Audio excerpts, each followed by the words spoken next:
हे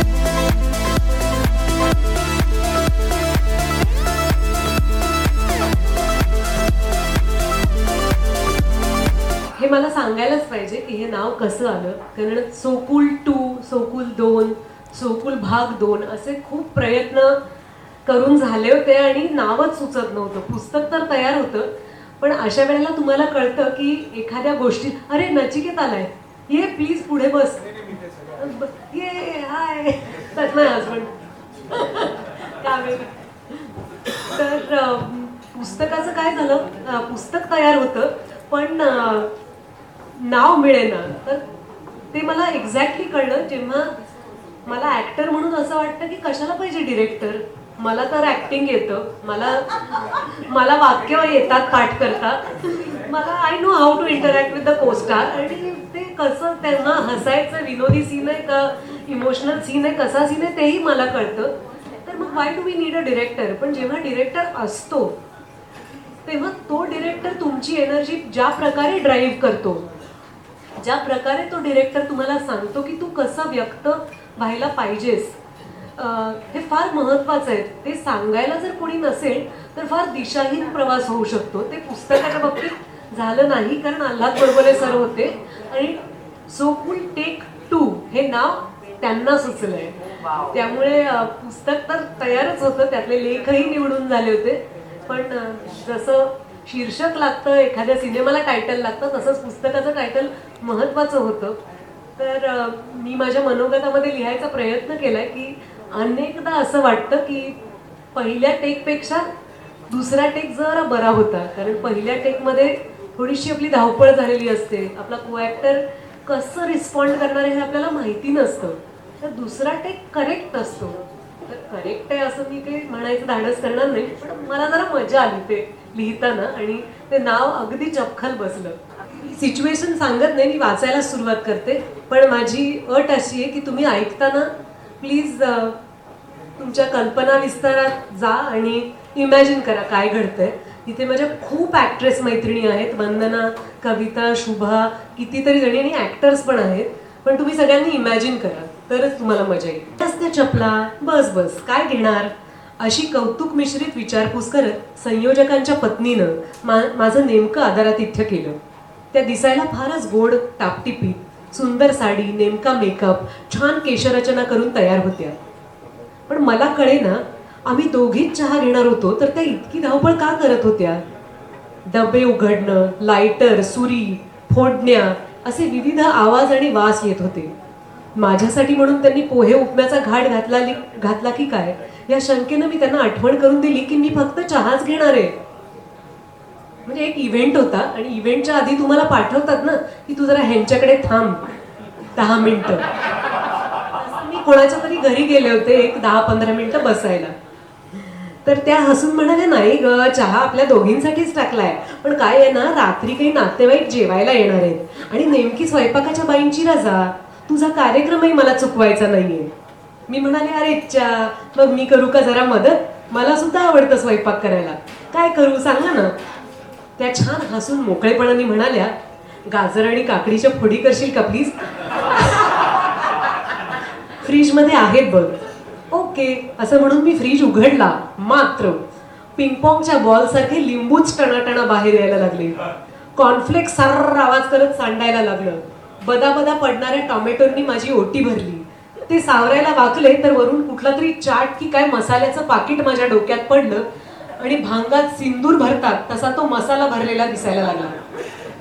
माझ्या उद्गारांनी संयोजक पत्नी लगबगीनं अगं बाई सावकाश हं असं म्हणत आल्या, पण अय्या फोडणी जळेल असं म्हणत आल्या पावली परत गेल्या. मग आतनं ओट्यापाशीच उभं राहून उजव्या कोपऱ्यात असतील मग गाजरं, काकड्या तळाशी असतील 3-3 घे. आमच्याकडे ना कोणाला काही जागेवर ठेवायची सवयच नाही असं स्वगत म्हणण्यात रमल्या. मला परिस्थिती लक्षात यायला आणि त्यावर पकड मिळवायला थोडा वेळ लागला. मी शिताफीनं कॉर्नफ्लेक्सच्या शेजारून गडगडत येणाऱ्या कोबीच्या गड्ड्याचा कॅच घेतला आणि जरा वरमूनच फ्रीजच्या अंतरंगात नजर टाकली. ठासून भाज्या भरल्या होत्या. 3-4 आठवड्यांची भाजी एकत्रच आणली असावी बहुतेक. कोबीच्या मागे एक जम्बो कलिंगड होतं. भाज्या इतस्ततः पडल्या होत्या. निम्म्या भाज्या प्लॅस्टिकच्या पिशव्यांमध्येच होत्या. काही पिशव्यांच्या गाठी न सोडता त्यातूनच कोथिंबीर वगैरे उपसली होती. मी ते दृश्य बघून फारच अवघडले. थांब हं आलेच. फ्रीजचं दारच बंद होईना. माझी धडपड ऐकून त्या आतून ओरडल्या, लागा का जोरात, काही नाही होणार. मी दार दडपायचा प्रयत्न केला तेवढ्यात त्या आल्या आणि त्यांनी फ्रीजचा ताबा घेतला. धरतेस का असं म्हणत एक एक वस्तू माझ्याकडे पास करायला लागल्या. अर्धवट निवडलेली गवार ट्रे सकटच माझ्या हातात सुपूर्द झाली. मग मरतुकड्या झालेल्या काही पालेभाज्या त्यांनी मला दिल्या. हा शेळपट भाजीगुच्छ स्वीकारताना माझा चेहरा कसा झाला असेल कल्पना करा. त्यावर भरताचं वांग, कलिंगड, कोबी, फ्लॉवर याची वर्णी लागली. स्वीटकॉर्नच्या दाण्यांची पिशवी त्या ढिगावर त्यांनी कोंबली. त्यामुळे मी जवळजवळ उफणणी करायला उभी असलेल्या शेतकऱ्यासारखी दिसायला लागली. तेवढ्यात बेल वाजली आणि बाटल्यांच्या शेजारची एक सरबताची बाटली लुडकली. त्यातून गळणारा लिची, ग्वावा किंवा तत्सम पदार्थांचा चिकट हिरवट कॉन्सन्ट्रेटेड द्रव माझ्या पायावर अभिषेक करायला लागला. चपला काढून आल्याबद्दल मला इतका पश्चाताप झाला. संयोजक पत्नी अगं बाई 1 मिनिट असं म्हणून हातात गार पाण्याच्या बाटल्या घेऊनच दार उघडायला गेल्या. कार्यक्रमाचे 5-6 कार्यकर्ते, त्यांची कुटुंब सगळे आत घुसले. मी हातात हा भाजी आणि फळांचा डोंगर घेऊन उभी होते. माझा काही बोलण्या सांगण्याचा प्रयत्न निष्फळ ठरला. कुणाचंही माझ्याकडे लक्ष नव्हतं. सगळेजण पटापट जागा बदलून फोटो घ्यायला लागले. ग्रुप फोटो झाले. फोटो सेशन संपल्यावर अचानक कुणीतरी जागा झालं आणि त्यांना माझ्या हातात काय काय कोंबलं गेलंय ते दिसलं. मला राहून राहून वाटतं. कार्यक्रमाच्या आधी घडलेल्या या कार्यक्रमाचा एक तरी फोटो मी मागून घ्यायला हवा होता माझ्या प्रेक्षणीय चेहऱ्यासाठी. So first of all author म्हणजे एक पुस्तक लिहिलं की कोणी लगेच ऑथर नाही बनत. एक पुस्तक लिहिलं आणि कळलं की हे माझ्या this is not my job आणि पटकन एक बुक क्लब उघडला आणि I started doing what I enjoy the most, that is reading. So that's what I do. I enjoy reading and that's why I run the book club. आणि like I said, social media is a great place. It's a tool. It's up to you how you use it. I use it as a book club आणि to spread the better things in life, I would say, because reading is the better thing. But जसं सोनाली म्हणाली, you know, I'm a huge fan of hers because we all know what an actor she is. I did not know what an amazing writer she was. आणि ते विवा जे त्यांनी विवा लाँचच्या वेळेला आणि that time I heard, I said, you know, already she was the guest संपादक and she was writing about it and I was like, wow, there's so much happening here. आणि then the conversation that we had, it was so amazing. Somewhere most of the time आणि आता तरी पण social media is a lot more democratic म्हणून you can talk about things and everything. पण जेव्हा मी सुरू केलं त्यावेळेला देर were 2 ways that people knew about you. By monthly और मंथली फिल्म मॅगझिन्स आले तर त्याच्यातनं आणि त्याच्यामधनं जे काय ते लिहायचे ते त्यांचं वर्जन असायचं तुमच्याबद्दल. It was not necessarily you. आणि you had no way to correct that version or to add to it or to say there is more to me. So you were very आणि एक Hindi फिल्मची actor म्हणजे एक very युनिडायमेन्शनल role आणि एक belief होता आणि त्यात if you have certain looks त्याच्यामध्ये म्हणजे that's it, you cannot have anything more was the whole perception. So it was amazing to meet another actor and to have a great conversation. And you know, sometimes a great interview, a good interview is when you feel light after a good interview. So and that's what I felt after, because we had a great conversation. So it felt lighter. It felt like you had spoken sense and you felt heard. So that's what she gave me. That, you know, I felt heard. And then it continued from there. Of course, it helped the fact that I was already a fan of hers. Whatever you're going through, म्हणजे I went through my cancer journey आणि त्याच्यामध्ये my book club community was one of the biggest support systems for me. कारण का we were reading a book, then you discuss it. So automatically what happens is की even if I'm feeling self pity at sometimes की दुखतंय मला नाही वाचायचंय, but you know की उद्या मला कॉन्व्हर्सेशन करायचंय, त्याच्याबद्दल डिस्कस करायचंय. So you get up and you finish the book and then you discuss it and then you talking to them and then you connecting with people. त्याच्यामध्ये कधी books choose केल्यावर मला कधी कधी कम्युनिटीमध्ये त्यांनी हेही सांगितलं की ma'am I don't think you should be reading this book, और Sonali somebody would say Sonali this is not book for you at this time. आणि मग बुक सजेस्ट करायचे, लाईट रीड कर, हॅपी रीड कर, and you know don't read sad things and that will bring you further down. So it was a great support system and like that's why I say that you no social media can be a great place if it can be used well. So it's up to you how you use it. मला एक कौतुक सोनालीचं असं वाटतं की आपल्याला खूप सवय झाली आहे की मी कसं विशेष काम केलं हे सांगण्याची एक चढाओढ लागलेली असते. सोनालीने इतक्या भाषांमध्ये काम केलेलं आहे, म्हणजे अनेक साऊथ इंडियन फिल्म्समध्ये तू काम केलंस. ती सुपरस्टार तर आहेच हिंदी सिनेमाची, पण त्याच्या बरोबरीने तिने मराठी सिनेमातही काम केलं आहे. तिने वेब स्पेसमध्ये खूप गोष्टी केलेल्या आहेत. तिने असंख्य ॲड फिल्म्स केल्या. मला असं वाटतंय की तुझं फक्त नाटकच करायचं राहिलंय. ते पण केलंय. But you know the thing is that जे नाटक मी केलं that when I was pregnant is when I did that आणि that was called आपकी सोनिया. फारुख साहेब बरोबर तुम्हारी अमृताचं जे सिक्वल होतं. पण दॅट इज वन थिंग की जसं पुस्तक लिहिलं तशाच हिशोबाने नाटकाचं पण you know I must say that guts आहेत. म्हणजे माझा नवरा मला त्यावेळेला गॉट इन मॅरिड तो मला म्हणाला की शबानाजीचं सिक्वल करणं गट्स तुझ्यामध्ये. आय सेड मी मग गोल्डीला म्हटलं गोल्डी एनिवे जेव्हा बघावं मला हॉरेबल रिव्ह्यूजच मिळतात. आय सेड एक आणखी हॉरेबल रिव्ह्यू मिळेल पण I would feel that what is it की एवढं सगळेजण बोलतात until you do it you will not understand. नेहमी वाटणार की मे बी मी नाही केलं, करायला हवं होतं. But when I did that I realise that काही लोकांना जे नाटकाचं जे like when you do it and you know what you really like when you will what you love is the fact that तुम्ही एक इमोशन किती प्रकारे visit करू शकाल आणि to do it again and again. And some people love it but that's not me. I want to do it a couple times then I want to move on from there. What is next? So everybody is different. But हे मी जर काही try नसतं केलं तर मला I wouldn't have understood that side of me ever. आणि that's when I understood की actually when I am flogging myself की सेटवर पण जेव्हा काही ॲक्ट वाटायचं I am not a trained actor म्हणून मला येत नाही आहे.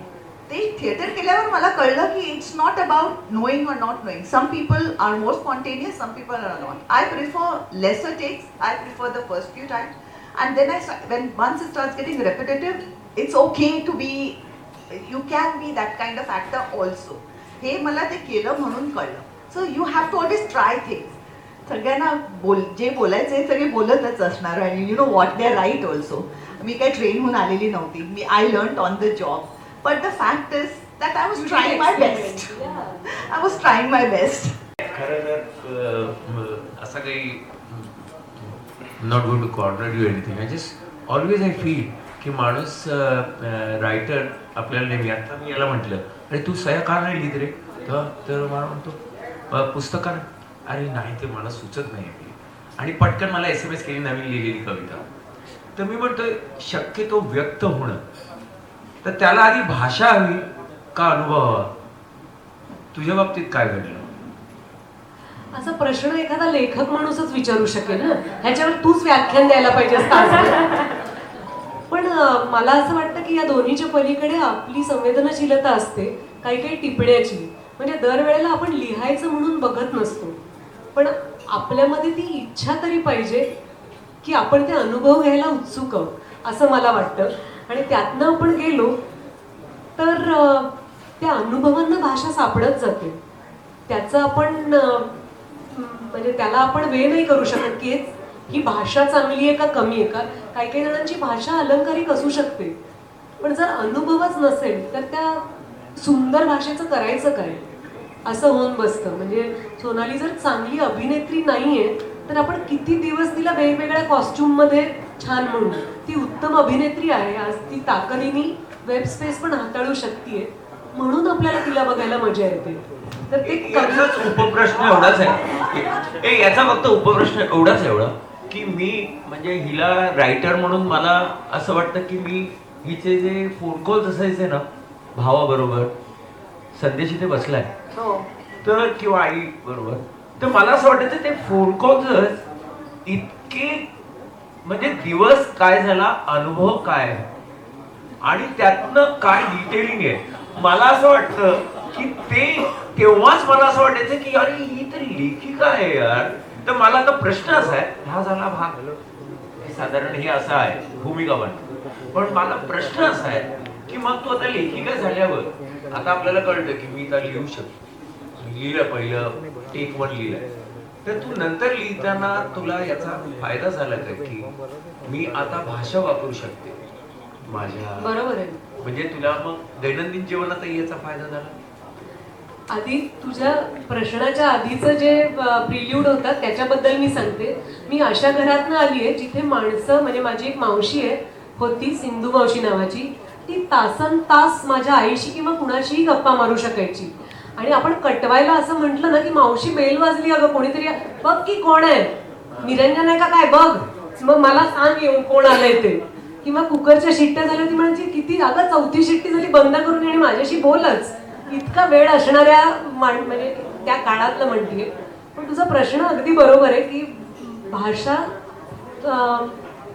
कशी वापरावी याचा अंदाज आला सीझन 1 मुळे.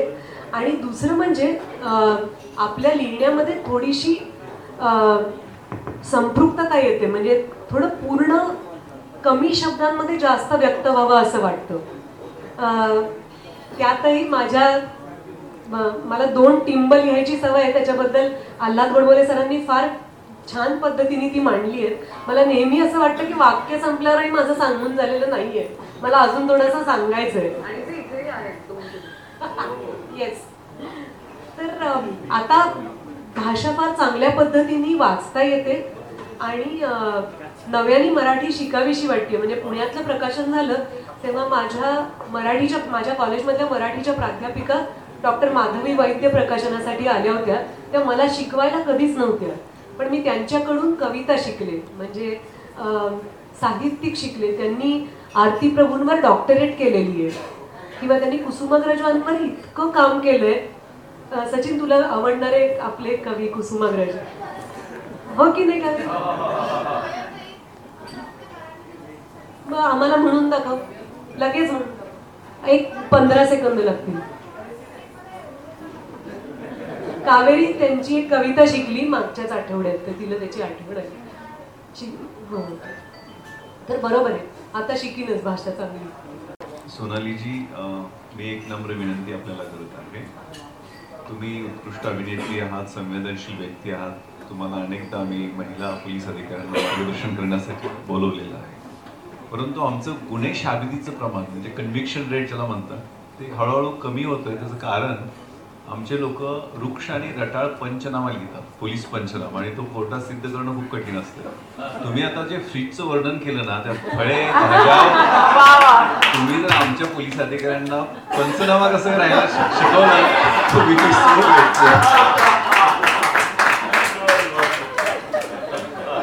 विश्वास सर, 42 किलोमीटर पळून झाल्यावर जर तुमच्याकडे हा उत्साह राहणार असेल, तुमच्यासारखा त्यांच्याकडे लीडर आहे, त्यामुळे थँक्यू फॉर द कॉम्प्लिमेंट. तुम्ही स्वतः इतके उत्तम लेखक आहात आणि इतक्या ह्युमरस पद्धतीने आयुष्याकडे बघू शकणारा, इतक्या प्रेरणादायी पद्धतीनं बघू शकणारा लीडर जर असेल तर आम्ही तुमचे उजवे हात का होईना व्हायला तयार आहोत.